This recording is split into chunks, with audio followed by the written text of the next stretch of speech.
Over the last couple of days, we've seen an increasing wave of patriotism in Canada, particularly around buying Canadian products, which is a direct impact of the Trump tariffs, which as of the filming of this video have been delayed by a month. But would exclusively buying Canadian products actually hurt your wallet? In this video, I'm going to highlight several points that you need to consider when making your decisions in order to avoid hurting your financial situation. For starters, in the first 3 quarters of 2024 itself, there was a flow of about $800 billion worth of goods across the border. $910 billion if you include the trade in services. Our imports from the US includes a wealth of products which equates to about $500 billion annually, or about 25% of our economic activity actually comes from the US. But we do export a lot of products down south of the border as well. Some of our imports, particularly from the US, includes fruits, vegetables, and some meats, which are daily consumables. And this is where the prices are expected to rise first, and they're expected to rise fast, as compared to some of the other non-daily consumable items like electronics and cars. The reason for this happening is because the supply chains that have been established have been running for decades, and they cannot be changed immediately with a snap of a finger. So with everyone flogging in to buy Canadian products, this will increase the demand in the interim, which will force the retailers to house more products which are Canadian made and reduce their reliance on products imported from the US. But since the supply chains haven't actually caught up, the increased demand and a reduction in supply is sure to increase the prices of the goods, thus increasing inflation in the short term. Also, we cannot discount the Canadian business landscape, which is full of oligopolies, especially in the grocery sector, telecom, and the banking sector. With the prices especially expected to rise in the grocery sector, and with the reduction of options that we have to shop,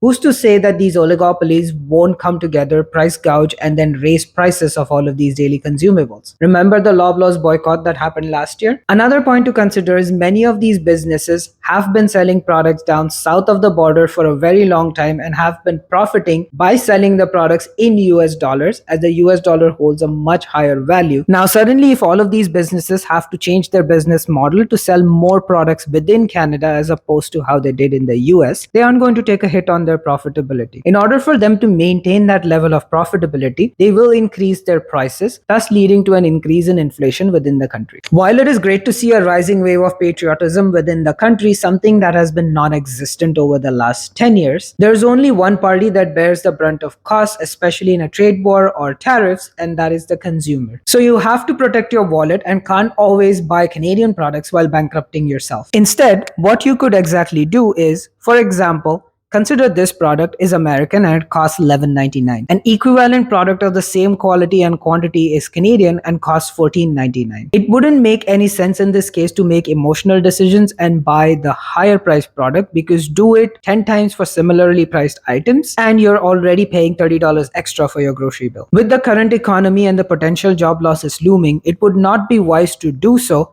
unless you can actually afford it, which most people cannot. However, on a flip side, if you find a Canadian product of equivalent price, quality, and quantity, you can certainly switch your allegiances to the Canadian product and prefer that over the American product. While US is not the only country that we import products from, if you choose to, you can explore products from some of the other countries, such as probably Ecuador or Mexico, and that is another way to also avoid buying American products. However, if you only choose to buy Canadian products, then one of the best alternatives for you is to start shopping from your local grocery stores. Many of these local grocery stores, if not all of them, house products which are primarily Canadian made than they are imported from other countries. By doing so, not only do you get an option to shop for more Canadian products, but you also help some of these local businesses scale, thus helping your country in the longer run. While things constantly change around you, the basic importance of having a budget and being mindful of your spending doesn't change. You can still be creative and get the products that you need. At the same point of time, avoid overconsumption and save for a rainy day, because we are still facing multiple issues across the country and on a global scale. We may also see a rise in costs in some of the other items such as electronics, cars, travel, insurance, and gas. While these are are not the daily consumable items, and if you don't need to make any of these purchases urgently, you can choose to wait the situation out. Especially for some of the products like electronics and cars, you can further opt to buy options that are non-US, which might provide you a better value for cheaper prices. Lastly, with all of the noise around tariffs and counter tariffs, there's only two entities that are getting the full advantage of this situation. One is the current government, who is pushing their agenda in order to help them get re-elected in the upcoming elections,